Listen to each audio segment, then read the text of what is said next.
Hi hello friends, welcome to Ruchi Malenadu. ಎಲ್ಲರೂ ಹೇಗಿದ್ದೀರಾ? ನಾನು ನಿಮ್ಮ ಮಲೆನಾಡ ಮಧು. ಇವತ್ತು ನಿಮ್ಮ ರುಚಿ ಮಲೆನಾಡಿನಲ್ಲಿ ಒಂದು ಸೂಪರ್ ಟೇಸ್ಟಿಯಾದ ದೋಸೆ ರೆಸಿಪಿ ಜೊತೆ ಬಂದಿದ್ದೀನಿ. ಅದ್ರ ಜೊತೆ ಒಂದು ಕೆಂಪು ಚಟ್ನಿ. ಖಂಡಿತವಾಗ್ಲೂ ಮಿಸ್ ಮಾಡ್ಕೋಬೇಡಿ, ವಿಡಿಯೋ ಎಂಡ್ವರೆಗೂ ನೋಡಿ. ಕೊನೆಯಲ್ಲಿ ಲೈಕ್, ಶೇರು, ಕಮೆಂಟು ಮಾಡೋದನ್ನ ಮರಿಬೇಡಿ. ಹಾಗೆ ಜೊತೆಗೆ ಒಂದು ಸಬ್ಸ್ಕ್ರೈಬ್ ಬೆಲ್ ಬಟನ್ ನಂಬ್ಕೋದನ್ನ ಮಾತ್ರ ಮರಿಬೇಡಿ. ಫ್ರೆಂಡ್ಸ್, ನೋಡೋಣ ಬನ್ನಿ ಹೇಗೆ ಮಾಡೋದು. ಇವತ್ತು ಹೆಸರು ಕಾಳು ದೋಸೆ ಅಂತಲೇ ಹೇಳ್ಬೋದು.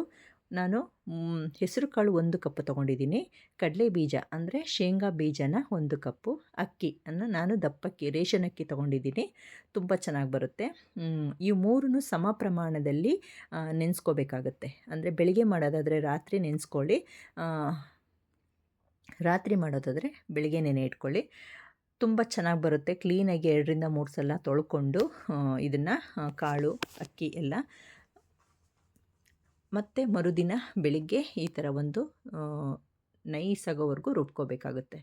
ನೋಡಿ, ಈ ಥರ ಒಂದು ಗಂಧದ ಥರ ನುಣ್ಣಗೆ ರುಬ್ಕೊಬಿಟ್ಟು ಬರೋಣ. ತುಂಬ ನೀರು ಹಾಕ್ಕೊಳ್ಳಿಕ್ಕೆ ಹೋಗಬೇಡಿ. ಉದ್ದಿನಬೇಳೆ ದೋಸೆ ಥರ ಮಾಡ್ಕೊಳಕ್ಕೆ ಹೋಗಬೇಡಿ ತುಂಬ ಗಟ್ಟಿನೂ, ಏಕೆಂದರೆ ಇದು ಉದ್ದಿನಬೇಳೆಯಲ್ಲಿ ಹುದುಗ್ ಬರುತ್ತೆ. ಅದು ಇದಿರಲ್ವಲ್ಲ, ಹಾಗಾಗಿ ಸ್ವಲ್ಪ ಮೀಡಿಯಮ್ ಆಗಿರಲಿ ದೋಸೆ ಹದ. ನೋಡಿ, ನಾನು ತೋರಿಸ್ತೀನಲ್ಲ, ಆ ಹದ ಇರಬೇಕು. ರುಚಿಗೆ ತಕ್ಕಷ್ಟು ಉಪ್ಪು ಹಾಕ್ಕೊಂಡು ಈ ಹದದಲ್ಲಿ ನಾವು ನೀರು ಬೆರೆಸ್ಕೊಂಡು ಒಂದು 10 ನಿಮಿಷಗಳ ಕಾಲ ಪಕ್ಕಕ್ಕಿಡೋಣ.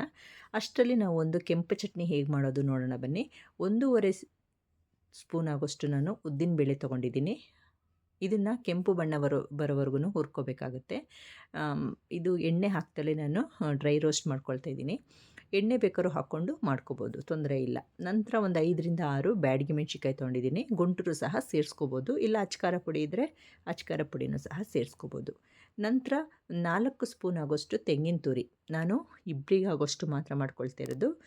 ಹೆಚ್ಚು ಬೇಕು ಅಂತಂದರೆ ಕ್ವಾಂಟಿಟಿ ಹೆಚ್ಚಿಸ್ಕೊಳ್ಳಿ. ಒಂದು 3ರಿಂದ 4 ಸ್ಪೂನ್ ಆಗೋಷ್ಟು ತೆಂಗಿನಕಾಯಿ ತುರಿನ ಸಹ ಹುರ್ಕೊಳ್ತಾ ಇದ್ದೀನಿ. ಮತ್ತು ಸ್ವಲ್ಪ ಎಣ್ಣೆ ಹಾಕ್ಕೊಂಡು ಟೊಮೆಟೊನೂ ಸಹ ಸ್ವಲ್ಪ ಬಾಡಿಸ್ಕೋಬೇಕಾಗತ್ತೆ. ಇದು ಬಾಡಿದ ನಂತರ ಇದು ಕೂಡ ನಾವು ಮಿಕ್ಸಿ ಜಾರಿಗೆ ಹಾಕ್ಕೊಂಡು ಇದನ್ನು ಸ್ವಲ್ಪ ನೀರು ಹಾಕ್ಕೊಂಡು ಇದ್ರದ್ದೇ ನೀರು ಹಾಕ್ಕೊಳ್ಳೋಣ. ನಂತರ ಇದಕ್ಕೆ ಸಾಂಬಾರು ಸೊಪ್ಪು ಮತ್ತು ಮನೇಲೇ ಮಾಡಿಟ್ಟಂತಹ ಹುಣಸೆ ಹಣ್ಣಿನ ಪ್ಯೂರಿ ಅಂದರೆ ರಸನ ಹಾಕ್ಕೊಳ್ತಾ ಇದ್ದೀನಿ. ಇದಕ್ಕೆ ನಾನು ಸ್ವಲ್ಪ ಬೆಲ್ಲ, ಹುಣಸೆಹಣ್ಣು ಹಾಕಿ ಕುದಿಸಿಟ್ಕೊಂಡಿರ್ತೀನಿ. ಆದ್ರೂ ಇಲ್ಲಿ ಮತ್ತೆ ನಾನು ಬೆಲ್ಲ ಹಾಕ್ಕೊಳ್ತಾ ಇದ್ದೀನಿ. ನೋಡಿ, ಇಷ್ಟು ಬೆಲ್ಲ ಹಾಕ್ಕೊಳ್ತಾ ಇದ್ದೀನಿ. ನಂತರ ಉಪ್ಪು ಹಾಕ್ಕೊಬಿಟ್ಟು ಇದನ್ನು ನುಣ್ಣಗೆ ರುಬ್ಕೊಬಿಟ್ಟು ಬರೋಣ. ನಂತರ ಇದಕ್ಕೊಂದು ಸಾಸಿವೆ, ಒಣಮೆಣ್ಸಿನ್ಕಾಯಿ, ಕರಿಬೇವಿನ ಸೊಪ್ಪು ಒಗ್ಗರಣೆ ಹಾಕಿದರೆ ತುಂಬಾ ಚೆನ್ನಾಗಿರುತ್ತೆ. ಇದಕ್ಕೆ ಕಡಲೆಬೇಳೆ ಆಗಲಿ, ಬೆಳ್ಳುಳ್ಳಿ, ಜೀರಿಗೆ ಏನೂ ಹಾಕಿಲ್ಲ. ಸಿಂಪಲ್ಲಾಗಿ ಉದ್ದಿನಬೇಳೆ ಚಟ್ನಿ ಅಂತಲೇ ಹೇಳ್ಬೋದು. ಕೊನೆಯಲ್ಲಿ ಈ ಥರ ಒಂದು ಒಗ್ಗರಣೆ ಹಾಕ್ಕೊಂಡು ನಮಗೆ ಈ ಹದದಲ್ಲಿ ಚಟ್ನಿ ಮಾಡಿಕೊಂಡ್ರೆ ಅನ್ನಕ್ಕಾಗಿರ್ಬೋದು, ಈ ಥರ ದೋಸೆಗಳಿಗೆ ಹೇಳಿ ಮಾಡಿಸಿದಂತಹ ಚಟ್ನಿ. ನೋಡಿ, ನಾನು ಈ ಥರ ನಾನ್ ಸ್ಟಿಕ್ ತೊಗೊಂಡಿದ್ದೀನಿ ದೋಸೆ ಹಾಕಲಿಕ್ಕೆ. ಗರಿ ಗರಿ ಸ್ವಲ್ಪ ಕ್ರಿಸ್ಪಿಯಾಗಿ ಬರಲಿ ಅಂತ ಹೇಳ್ಬಿಟ್ಟು ಈ ಥರ ತವ ತೊಗೊಂಡಿದ್ದೀನಿ. ನೀವು ಮಾಮೂಲಿ ತವದಲ್ಲೂ ಮಾಡ್ಕೋಬೋದು. ಎರ್ಕದ ತವ ಬರುತ್ತಲ್ಲ, ಕಮ್ನದ್ದು ಎರ್ಕದ್ದು, ತುಂಬ ಚೆನ್ನಾಗಿ ಬರುತ್ತೆ. ಈ ಥರ ದೋಸೆ ಅಂಟೋದಾಗಲಿ, ಹಂಚಿಗೆ ಮತ್ತೊಂದು ಮುರ್ಕೊಂಡು ಹೋಗೋದಾಗಲಿ ಏನೂ ಆಗೋದಿಲ್ಲ. ಹೇಗೆ ಮಾಡಿದ್ರೂ ದೋಸೆ ಯಾವ ಹಂಚಲ್ಲಿ ಮಾಡಿದ್ರೂ ಸೂಪರಾಗಿ ಬರುತ್ತೆ. ನೋಡಿ, ನಾನು ಈ ಥರ ಸ್ಮೂತಾಗಿ ಮಾಡ್ಕೊಂಡಿದ್ದೀನಿ. 2 ಕಡೆನೂ ಬೇಯಿಸ್ಕೊಂಡು ಎಣ್ಣೆ ಹಾಕಿ ಬೇಯಿಸೋದ್ರಿಂದ ಈ ಥರ ಸ್ಮೂತಾಗಿದೆ. ನಿಮಗೆ ರೋಸ್ಟ್ ಬೇಕು ಅಂತಂದರೆ ಡೀಪಾಗಿ ಒಂದು ಸೈಡು ರೋಸ್ಟ್ ಮಾಡಿಕೊಂಡು ಬೇಯಿಸ್ಕೋಬೋದು. ನೋಡಿ, ಈ ಥರ ಚಟ್ನಿನ ಮಾತ್ರ ಮಿಸ್ ಮಾಡ್ಕೋಬೇಡಿ.